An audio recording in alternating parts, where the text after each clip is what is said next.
Properties हमने कर ली थी, तो उसमें एक जो बड़ा पिक्यूलियर सी उसकी प्रॉपर्टी देखी थी, वो हमने देखी थी कि it has a tendency to form hydrogen bonds, जिसकी वजह से जो बॉइलिंग पॉइंट्स उसके हैं they are going to be more than hydrocarbons, right. But carboxylic acid और अल्कोहल से जो हाइड्रोजन बॉन्डिंग होती है वो कम रहती है। कार्बोक्सिलिक एसिड्स और अल्कोहल्स में एक्सटेंसिव हाइड्रोजन बॉन्डिंग है, इसमें इतनी ज़्यादा हाइड्रोजन बॉन्डिंग नहीं है। That is because nitrogen is less electronegative as compare to the oxygen, right.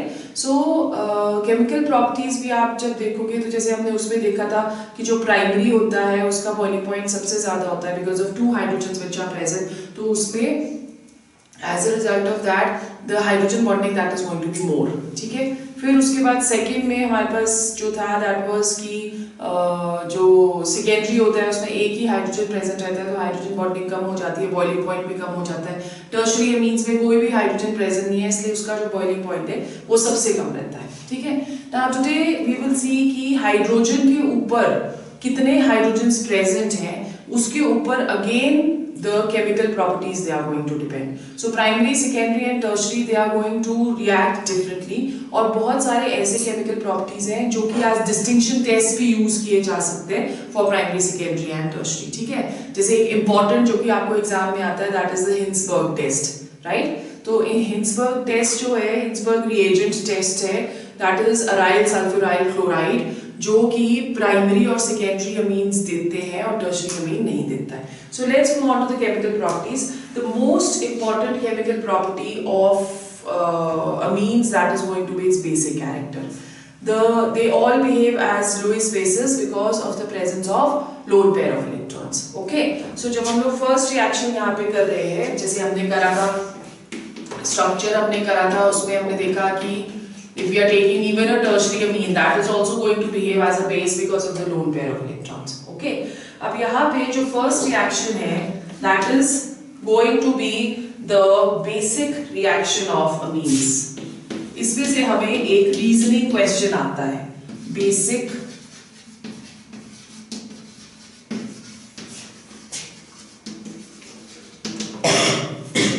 character of amines. Now when we talking of basic character, I have already told you that because of the lone pair of electrons it is going to behave as a base. तो इसका मतलब ये acids के साथ react करना चाहिए। अगर हम लोग RNH2 plus HCl ले रहे हैं, so ये react करना चाहिए acids के साथ to give us a salt. So ये salt देता है RNH3Cl. इसको हम लोग क्या बुलाते हैं? This is known as a Zwitter ion. Zwitter ion क्या होता है? जिसके पास दोनों पॉजिटिव और नेगेटिव चार्जेस रहते हैं, ठीक है। फिर उसके बाद जब हम लोग इसको बेसिक मीडियम में रिएक्ट करेंगे तो हमारे पास वापस अमीन जो है वो रीजेनरेट हो जाता है,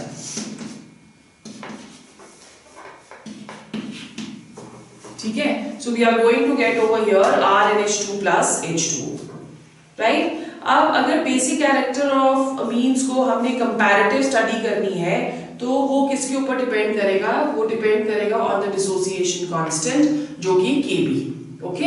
आपको पता है कि जितनी ज्यादा वैल्यू होती है Kb की उतना ही बेसिक ज्यादा होता है। तो अगर हम लोग रिएक्शन ले रहे हैं RNH3 पॉजिटिव Cl नेगेटिव और OH वाली अगर हम लोग रिएक्शन कंसिडर करते हैं यहाँ पे, तो let's see what is the reaction. We have RNH2 plus water, ठीक है। This is going to give us RNH3 positive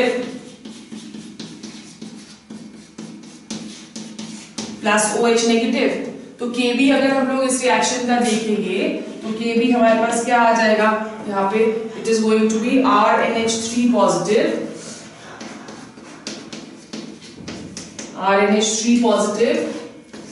into concentration of OH negative upon concentration of RNH2. So this is going to be the value of Kb, okay? So greater the value of Kb, stronger is going to be the base. Now we also know कि जो pKb होता है उसके basis पे भी हम लोग basic character को डिफाइन कर सकते हैं। pKb जो है that is equal to minus log of Kb, ठीक है। तो जितनी ज्यादा वैल्यू pKb की होती है उतना ही बेसिक कैरेक्टर कम होता है। Kb की वैल्यू ज्यादा तो बेसिक कैरेक्टर ज्यादा, pKb की वैल्यू ज्यादा तो बेसिक कैरेक्टर जो है वो कम, राइट। अब क्वेश्चन हमें क्या आता है, comparative study, comparison of basic character of primary, secondary and tertiary means. So let's सी क्या है यहाँ पे। इंपॉर्टेंट कॉन्सेप्ट है आपका एग्जामिनेशन पॉइंट ऑफ व्यू से, that is comparison of aliphatic amines and ammonia. So first हम लोग कर रहे हैं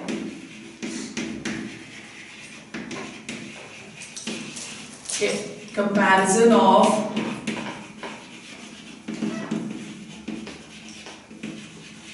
aliphatic amines and ammonia, ठीक है। Now over here जो बेसिक कैरेक्टर है अमीन्स का वो डिपेंड करता है किसके ऊपर, कि कितनी इजीली वो लोन पेयर ऑफ इलेक्ट्रॉन को डोनेट कर सकता है। तो अगर नाइट्रोजन के ऊपर इलेक्ट्रॉन डेंसिटी ज्यादा होगी तो नाइट्रोजन उस इलेक्ट्रॉन्स को इजीली डोनेट कर सकेगा और बेसिक कैरेक्टर इंक्रीज हो जाता है। अब अगर हम लोग कंपेयर करते हैं ammonia, ammonia that is NH3, और हम कंपेयर कर रहे हैं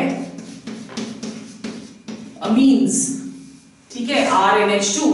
अब यहाँ पे जो एल्काइल ग्रुप प्रेजेंट है उसपे टेंडेंसी होगी to donate the electron on nitrogen, plus I effect की वजह से इलेक्ट्रॉन रिलीजिंग ग्रुप है ना ये, तो ये क्या करेगा, ये अपने इलेक्ट्रॉन्स को इसके ऊपर रिलीज कर देगा, जिसकी वजह से इलेक्ट्रॉन डेंसिटी नाइट्रोजन के ऊपर इंक्रीज हो जाती है और लोन पेयर ऑफ इलेक्ट्रॉन्स जो है वो इजीली रिमूव किए जा सकते हैं, ठीक है। सो यहाँ पे we can say that aliphatic amines जो होंगे they are going to be more basic as compare to ammonia. So अगर क्वेश्चन आपको आ जाता है, सो क्वेश्चन आ गया कि why amines are more basic than ammonia, so उसमें आपने दोनों का स्ट्रक्चर ड्रॉ करके उसके बाद आपने इस तरह से एरो शो करना है और बोलना है कि जो एल्काइल ग्रुप है वो इलेक्ट्रॉन रिलीजिंग ग्रुप है, it releases its electrons on the nitrogen, as a result of which the electron density on nitrogen is going to increase and the removal of electrons become easier, ठीक है। फिर उसके बाद second comparison हम करेंगे, the comparison of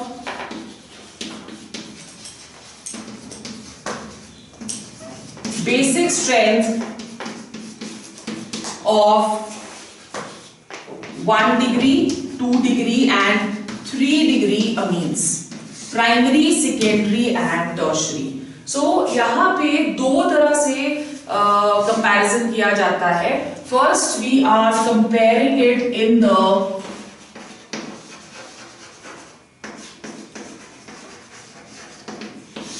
gaseous phase, ठीक है। सो gaseous phase पे अगर हम लोग देखें तो ये वाला जो प्लस आई इफेक्ट है ये एक प्री डोमिनेंट इफेक्ट है to explain the basic character. तो अगर हम प्राइमरी अमीन देख रहे हैं, प्राइमरी अमीन के पास there is one alkyl group present, है ना। सेकेंडरी अमीन के पास there are 2 alkyl groups present और टर्शियरी के पास there are 3 alkyl groups present. Clear. अब क्या होगा कि plus I effect alkyl group show करेगा, यहाँ पे एक ही एल्काइल ग्रुप है तो एक एल्काइल ग्रुप अपने इलेक्ट्रॉन्स डोनेट कर रहा है, यहाँ पे 2 एल्काइल ग्रुप से 2 डोनेट कर रहे हैं और यहाँ पे 3 एल्काइल ग्रुप से तो 3 डोनेट कर रहे हैं, ठीक है। सो अब इस तरह से क्या होना चाहिए कि इलेक्ट्रॉन डेंसिटी जो है वो सबसे ज्यादा टर्शियरी अमीन में होगी, because there are 3 alkyl groups. So basic strength gaseous phase में जो होता है that is going to be tertiary सबसे ज्यादा बेसिक, फिर सेकेंडरी और फिर primary, right. So basically we say that 1 degree is less basic than 2 degree is less basic than 3 degree. पर जब हम लोग इसी को बेसिक स्ट्रेंथ को कंपेयर करते हैं एक्वस फेज में,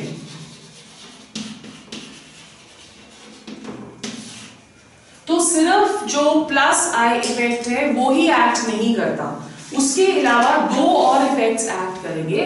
एक जो इफेक्ट है वो है size of the alkyl group, ठीक है, उसके ऊपर भी डिपेंडेंट रहता है। और दूसरा जो इफेक्ट इसमें होता है कि कितने हाइड्रोजन बॉन्ड्स वो वाटर के अंदर बनाता है, राइट। सो आप देख सकते हो कि RNH2 अगर हम लोग ले रहे हैं तो उसके पास 2 हाइड्रोजन है, 2 हाइड्रोजन बॉन्ड्स बनाएगा, तो वो सबसे ज्यादा हाइड्रेटेड होता है, ठीक है। So let's see what is happening in this case whenever we are talking of, अच्छा इसमें आप लिख लो एक छोटा सा,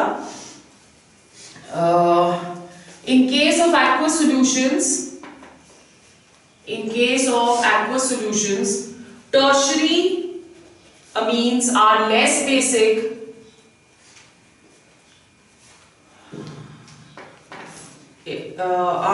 basic because of 2 reasons. The first reason is the steric factor, and the second reason is solvation. ठीक है, सो steric factor के अंदर लिखो the size of alkyl group is more than hydrogen,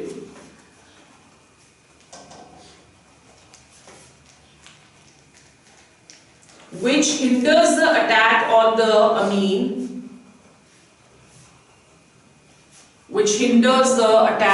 the amine, and hence the basic character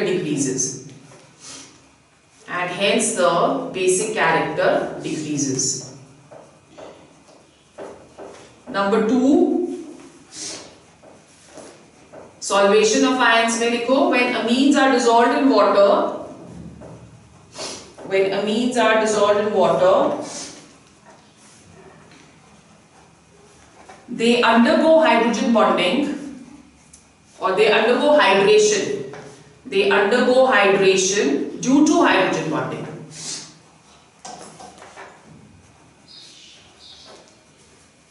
The protonated amines,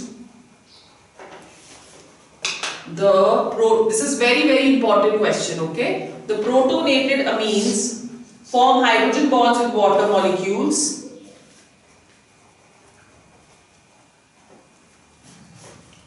and release energy to become stable.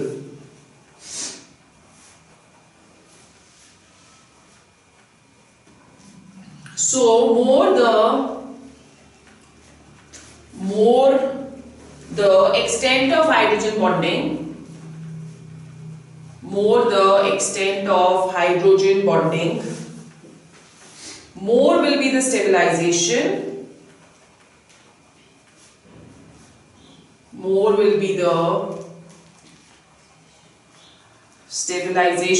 and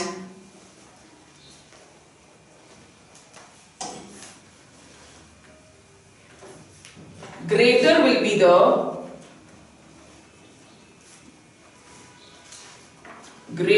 be the basic strength. ठीक है, so let's see what is happening over here. Primary amine is RNH2. इसके पास tendency क्या है कि एक proton को ये gain कर सकता है, सो एक प्रोटॉन को अगर ये गेन करना है तो it is going to form an anion which is RNH3 positive, ठीक है। अब यहाँ पे ये जो RNH3 पॉजिटिव है ये 3 हाइड्रोजन बॉन्ड्स बना सकता है वाटर के साथ, तो 3 हाइड्रोजन बॉन्ड्स का मतलब क्या हो गया, we have RN and we have over here H and H, ठीक है। तो ये बना रहा है 3 हाइड्रोजन बॉन्ड्स, मतलब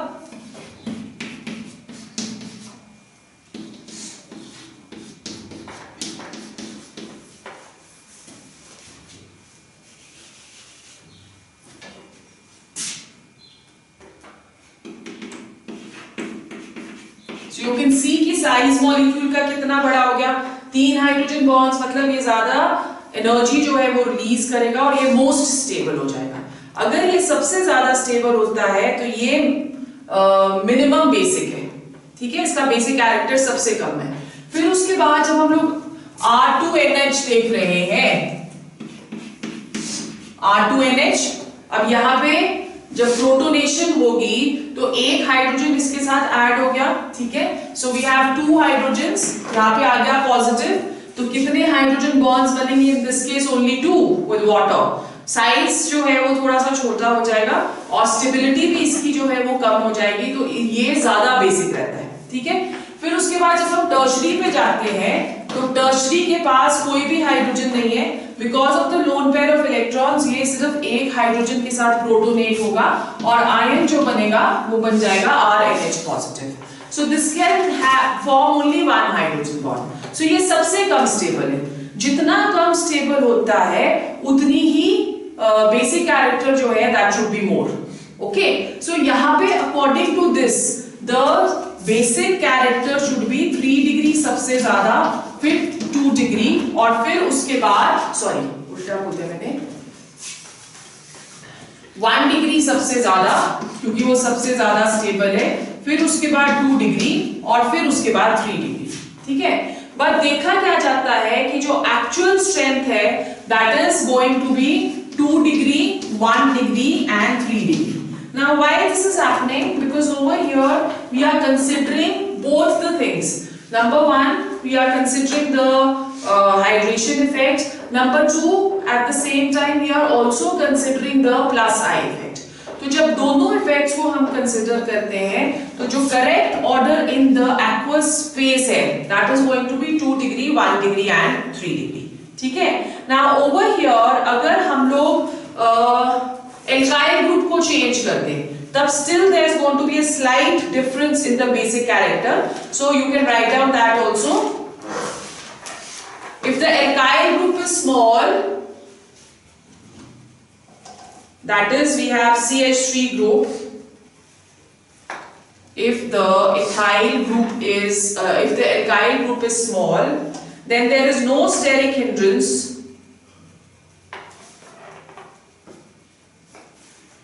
But in case of bigger alkyl group,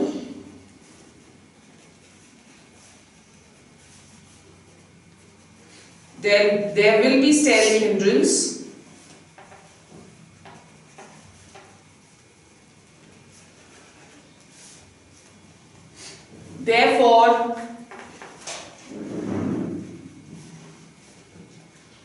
Therefore, there may be change in the basic strength. Okay, so अगर हम लोग मिथाइल ग्रुप ले रहे हैं तो जो स्ट्रेंथ फॉलो हो रही है that is going to be 2 degree, sorry ethyl group ले रहे हैं तो स्ट्रेंथ आएगी 2 डिग्री, 1 डिग्री, 3 डिग्री, और अगर हम मिथाइल ग्रुप लेते हैं तो स्ट्रेंथ आती है 2 डिग्री, 3 डिग्री एंड 1 डिग्री, ठीक है। So this is going to be for methyl. If there is a methyl radical present या methyl alkyl group present, and this is going to be for methyl. So ये जो second वाला हमने aqueous phase वाला करा है, इसमें से आपको ट्रेंड वाला क्वेश्चन भी आ सकता है कि आपको मिथाइल दे दिया, मीन की what is the correct basic strength, you have to write down, ठीक है। या आपको आ सकता है कि कुछ भी एल्काइल ग्रुप नहीं दिया, एक जनरल दे दिया कि गैसियस फेज में आप देखो तो गैसियस फेज में अगर आप देख रहे हो तो 1 degree is less than 2 degree is less than 3 degree, और जब हम लोग इसमें देख रहे हैं एक्वस फेज में देख रहे हैं तो यहाँ पे it is going to be opposite 2 degree, it should be this but it is this, why? Because यहाँ पे we are considering both effects, hydration effect भी कंसिडर कर रहे हैं और हम लोग प्लस आई इफेक्ट भी कंसिडर कर रहे हैं, right? So this is one important thing. Then third is comparison of basic strength of aniline and ethylamine. Comparison of basic strength of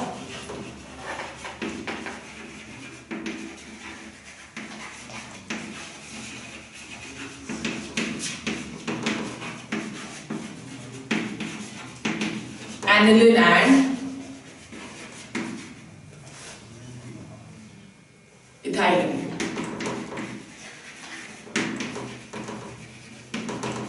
Now as I told you कि जितनी easily electrons release होंगे उतना ही ज्यादा the basic strength is going to be more. तो जब हम लोग aniline देखते हैं, aniline is going to be aromatic, ये आ जाता है हमारे पास स्ट्रक्चर, ठीक है।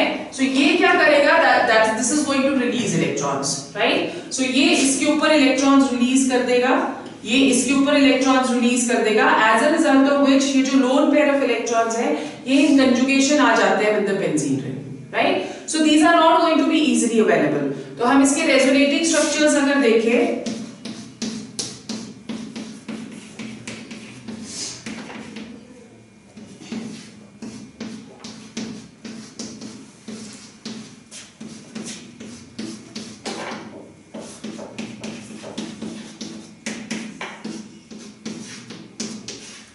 इस तरह से आप देख रहे हो कि डीलोकलाइजेशन हो रही है।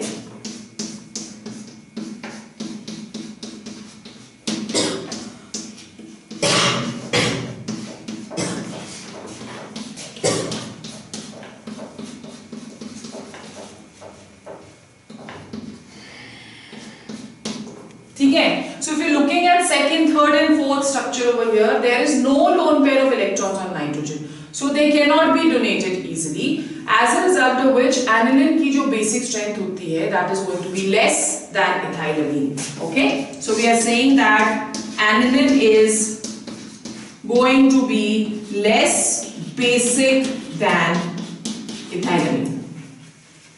ठीक है, that is because the lone pair of electrons in this case they are not easily available, right? So anilinium ion जो बनता है, anilinium ion क्या हो गया, जब यहाँ पे एक H3 आ जाएगा, that is going to be the anilinium ion.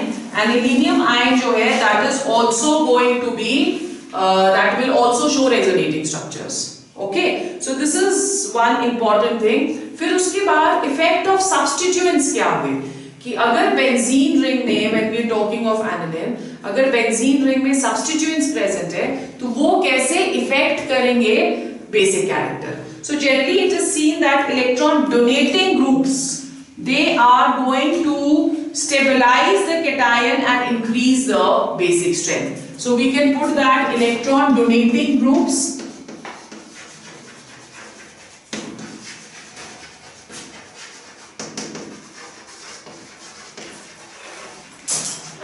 increase the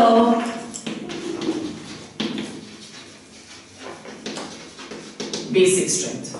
ठीक है, electron donating groups they are going to increase the basic strength. यहाँ पे देखो ना ये पॉजिटिव चार्ज आ जा रहा है, तो इस पॉजिटिव चार्ज को इलेक्ट्रॉन डोनेटिंग ग्रुप्स क्या करेंगे, वो उसको न्यूट्रलाइज कर देंगे, उसको स्टेबलाइज कर देंगे, और अगर स्टेबलाइज करेंगे तो बेसिक स्ट्रेंथ जो है वो ज्यादा हो जाएगी, right?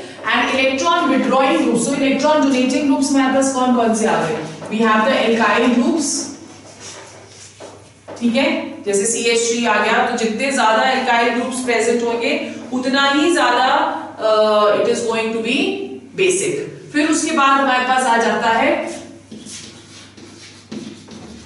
alkoxy group, this is also going to increase the basic strength, and we have amine, this is also going to increase the basic strength.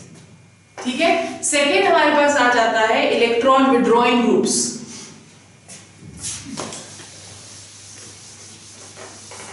So what are the electron withdrawing groups doing? They are destabilizing the cation, therefore electron withdrawing groups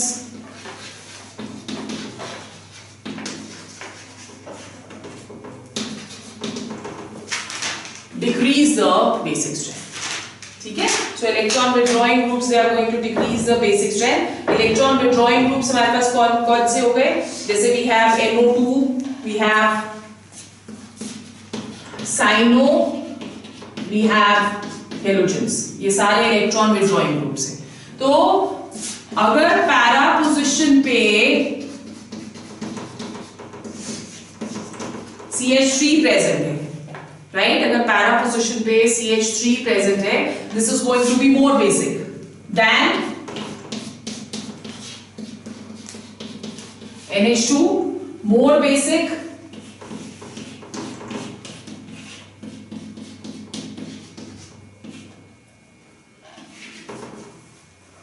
then halogen attached. So ये trend रहता है of the basic character of the aromatic क्या बोलते हैं उसको, amines, right, of aniline. Clear हो गया? अब यहाँ पे जब हम लोग रिएक्शंस करेंगे एसिडिक स्ट्रेंथ्स की, तो we have already done one HCl के साथ हम लोगों ने इसकी रिएक्शन कर ली है. So this is, I think that is the only reaction which is given to you in your NCERT. और इस पे जो एक और रिएक्शन दी हुई है that is alkylation reaction under this heading only. So let's go on to the reaction under the basic character which we were doing. The reaction that is known as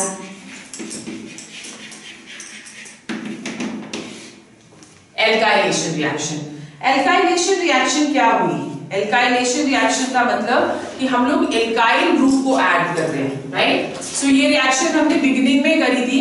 हम RX को react करते हैं with RNH2.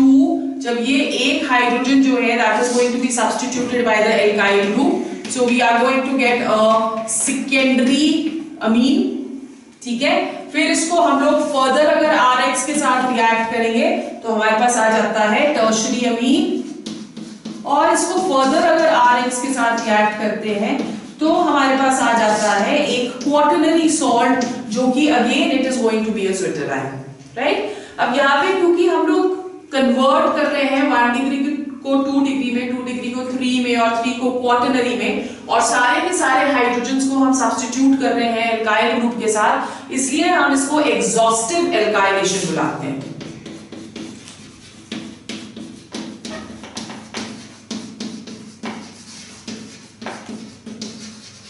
This is known as exhaustive alkylation.